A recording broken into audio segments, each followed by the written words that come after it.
একটা মানুষ আপনাকে ভালোবাসুক, চান না? বলেন না কেন, চান কি চান না? চাই। ভালোবাসার অনেকগুলো কারণ থাকে, এক একজন মানুষ এক একজনকে এক এক কারণে ভালোবাসে, কিন্তু কিছু অভ্যেস আছে এমন যে অভ্যেসের কারণে মানুষ মানুষকে ঘৃণা করে। এরকম আছে না নাই অভ্যেস? আজকে আমি আপনাদের সামনে 5টা বাজে অভ্যেস নিয়ে কথা বলবো। এই 5টা বাজে অভ্যেস যদি আপনার থাকে, no one will like yourself, কেউ আপনাকে পছন্দ করবে না। এজন্য এই 5টা বদগুণ শুনবেন আর নিয়ত করবেন যে হুজুর এই 5টা খারাপ গুণ আমি কখনো রাখবো না। দেখেন, 5টা বদগুণ যে ব্যক্তি রাখে তাকে মানুষ পছন্দ করে। একটা কথা মনে রাখবেন, আপনি বিশাল বড় নেতা হতে পারেন, আপনি অনেক বড় নেতার ছেলে হতে পারেন, আপনি প্রশাসনের কোনো বড় কর্মকর্তার ছেলে হতে পারেন। মনে রাখবেন, সম্মান চাকরি দেখে আসে না, সম্মান যেটা মন থেকে আসে এটা মানুষের ব্যক্তিত্ব দেখে আসে, ঠিক কিনা? ব্যক্তিত্ব দেখে আসে। আপনি যাকেই ভালোবাসেন, যাকে আপনি সম্মান করেন, এটা তার জব কিংবা চাকরির কারণে নয়, বরং তার পার্সোনালিটি, তার ব্যক্তিত্ব দেখে আপনি সম্মান করেন, ঠিক কিনা? নেতাদেরকে মানুষ সালাম করে, খুব সালাম করে, হাতে তুলে এমনি সালাম করে, কিন্তু যখন নেতা চলে যায় শালা একটা বাটপার, ঠিক না? কেন? বিকজ তাকে প্রকাশ্যে সম্মান করলেও তার ব্যক্তিত্ব ভালো না, এজন্য প্রকাশ্যে সম্মান করলেও ভেতর থেকে সম্মানটা আসে। 1 নাম্বার যে কারণে মানুষ আপনাকে ভালোবাসবে না সেটি হচ্ছে ইররেসপন্সিবল বিহেভিয়ার, দায়িত্ব জ্ঞানহীন আচরণ। আপনি দেখবেন অনেক যুবক আছে এরকম, ওরা যখন মানুষের বাসায় যায়, ফর এক্সাম্পল বন্ধুর বাসায় গেছে, কার বাসায় গেছে? বন্ধুর বাসায় গেছে। এখন বন্ধুর সঙ্গে ভালো সম্পর্ক, ঠিক আছে, কিন্তু বন্ধুর বাসায় গিয়ে বন্ধুর যে মা আছে, বাবা আছে, এন্ট্রি নেওয়ার সময় যেটা সালাম দিবে, যুবক সালামটাও দেয় না। এরকম যুবক আছে না নাই? ইররেসপন্সিবল বিহেভিয়ার, দায়িত্ব জ্ঞানহীন আচরণ, এটা মানুষের সম্মানকে কমিয়ে দেয়। দায়িত্বশীল হতে হবে। আপনি যে কারো বাসায় যাচ্ছেন, সালাম দেন। শুধুমাত্র যে আপনি বাসায় ঢুকেই সালাম দিবেন, the matter is not like that. Rickshaw চালক রাস্তায় যাচ্ছে, আপনি যদি আস্তে করে বলেন আসসালামু আলাইকুম, আল্লাহর কসম কলিজা তার ঠান্ডা হয়ে যাবে। সুবহানাল্লাহ পড়ে, রিক্সাওয়ালার কলিজা ঠান্ডা হয়ে যাবে, যারে আমার মতো সাধারণ মানুষকে এরকম লোক সালাম দিল, তার ভেতরে একটা ভালো লাগা কাজ করবে কি করবে না? Yes, then respect will come, তখন সম্মানটা আসবে। এজন্য মনে রাখবা যুবক ভাইয়েরা, ইররেসপন্সিবল বিহেভিয়ার, দায়িত্ব জ্ঞানহীন হওয়া যাবে না। সব জায়গায় দায়িত্বশীল আচরণ শো করার দরকার আছে না নাই? দায়িত্বশীল হবেন, 1 নাম্বার। 2 নাম্বার সেটি হচ্ছে কেয়ারলেস যারা হয়, কেয়ারলেস, তাদেরকে মানুষ পছন্দ করে না। কেয়ারলেস পিপল, মানুষ এদেরকে দেখতেই পারে না 2 চোখে। দায়িত্ব একরকম জিনিস, মনোযোগ আর একরকম জিনিস। ফর এক্সাম্পল মনে করেন কেয়ারলেস কারা? কেয়ারলেসের অনেকগুলো ডেফিনেশন হতে পারে। আপনারা কি আমার কথা বুঝতে পারছেন প্রিয় ভাইয়েরা? মনে করেন আমি এখানে বক্তব্য দিচ্ছি, আমি বক্তব্য দেওয়া অবস্থায় যদি কেউ এখানে মোবাইল টিপে, কেউ ওই দিকে তাকায়, বামে তাকায়, ডানে তাকায়, একজন স্পিকার হিসেবে এটা কি আমার ভালো লাগবে না খারাপ লাগবে? বলেন, ভালো লাগবে না খারাপ লাগবে? খারাপ লাগবে। কিছু মানুষ আছে দেখবেন সমাজের ভেতরে আছে, আপনি তার সঙ্গে কথা বলছেন, একটি জরুরি বিষয়, আপনি তার সঙ্গে কথা বলছেন আর আল্লাহর বান্দা চ্যাটিং করছে, চলছে, ওর চ্যাটিং চলে। এখানে যে একটা গুরুত্বপূর্ণ বিষয়ে কথা বলছে, তার বন্ধু হতে পারে, তার মা হতে পারে, বাবা হতে পারে, কিন্তু কেউ যদি এই অবস্থায় মোবাইল টিপে, তাহলে সে যত্নশীল আচরণ করলো না অযত্নশীল আচরণ করলো? অযত্নশীল আচরণ করলো সে। এটা তো মানুষের কেয়ারলেস হওয়ার নমুনা। আপনি কেয়ারলেস হবেন না। মনে রাখবেন যুবক ভাইরা, এটা খুবই গুরুত্বপূর্ণ মেসেজ। যখন তোমার কাছে কেউ আসবে, যখন সে কথা বলবে, তোমার ফুল কনসেন্ট্রেশন তার দিকেই থাকবে। তুমি কি বলবা বলো, আচ্ছা তুমি 2 মিনিট শেষ করো, আমি তোমার কথা শুনে আমার কাজ করবো। মনে রাখবেন, আপনার সঙ্গে যখন কেউ কথা বলছে, আপনি তার কথা না শুনে অন্য কাজ যদি করতে শুরু করেন, আপনার প্রতি তার যে ভালোবাসাটা ছিল, যে রেসপেক্ট ছিল, এটা কমে যাবে। এটা কি বিশ্বাস হয় আপনাদের? কমে যাবে।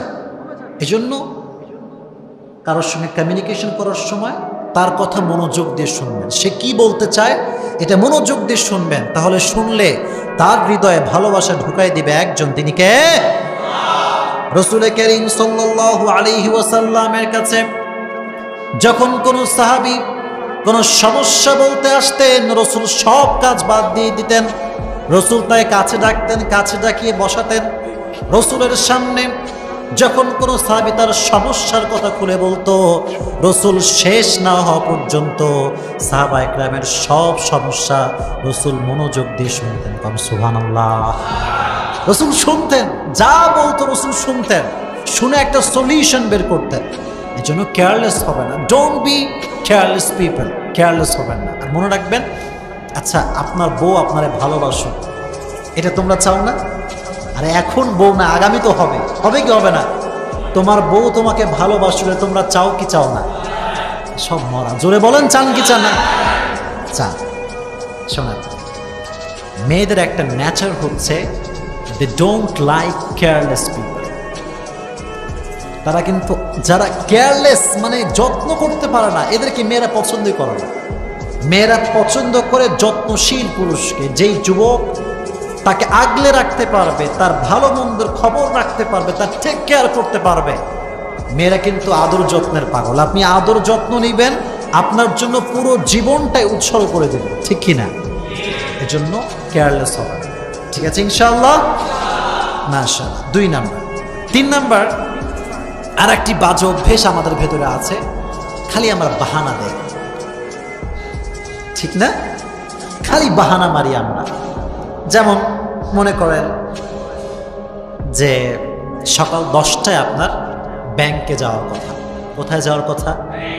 আব্বা বলেছে তুই ব্যাংকে যাবি, গিয়ে টাকা তুলে নিয়ে আসবি, আমার অনেক টাকা লাগবে, অমুক জায়গায় দেওয়া লাগবে। এখন ব্যাংকে তো সিরিয়াল অনেক বেশি, আগে আগে না গেলে সিরিয়াল আছে না নাই? আছে। এখন সাওয়াল গেছে ব্যাংকে সকাল 12টার সময়। কোন সময়? 12টার সময়। গিয়ে দেখে পুরো ব্যাংকে সিরিয়াল। এখন ও তো লাট সাহেবের বেটা, কাজ কাম করতে ভাল লাগে না, এখন ভিড় দেখে গো ব্যাক টু হোম, বাসায় চলে আসছে। হ্যাঁ কি হইলো, টাকা কোথায় গেল? বলে আব্বা অনেক ভিড় আব্বা। আর তুই আগে যাস নাই? বলে আব্বা একটু গার্লফ্রেন্ডের সঙ্গে চ্যাটিং করছিলাম। কি করছিলাম? চ্যাটিং, তাই যেতে পারি না। এই যে বাহানা। মানুষ কাজে বাহানা পছন্দ করে না। আপনি টাইম মতো কাজ না করতে পারলে আপনাকে কেউ পছন্দ করবে না, ঠিক কিনা? টাইম মতো কাজ করতে হবে, বাহানা দিবেন না। হ্যাঁ কি করবেন? ভুল হয়ে গেছে, একটা কাজ করা দরকার ছিল, করতে পারেন না, বলবেন আই এম সরি। কি বলবেন? বলেন I am sorry. Don't give any excuse. বাহানা দিবেন না। বাহানা দিলে মানুষ অপছন্দ করে। তাহলে যারা খালি বাহানা মারে এদেরকে মানুষ পছন্দ করে। 3 নাম্বার। 4 নাম্বার যে বিষয়টি, সেটি হচ্ছে রাগ দেখাবেন না। কি দেখাবেন না? রাগ দেখাবেন না। মানুষের সামনে রাগ দেখাবেন না। যারা রাগের মেজাজ নিয়ে চলে না, দেখবেন মানুষ এদের তীর সীমানাতেও আসতে চায় না, ঠিক কিনা? মানুষ এদেরকে পছন্দ করে না। Don't show your anger.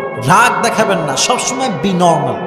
রাগ আসলে আমার সঙ্গে সকলেই পড়েন আউযু বিল্লাহি মিনাশ শাইতানির রাজীম।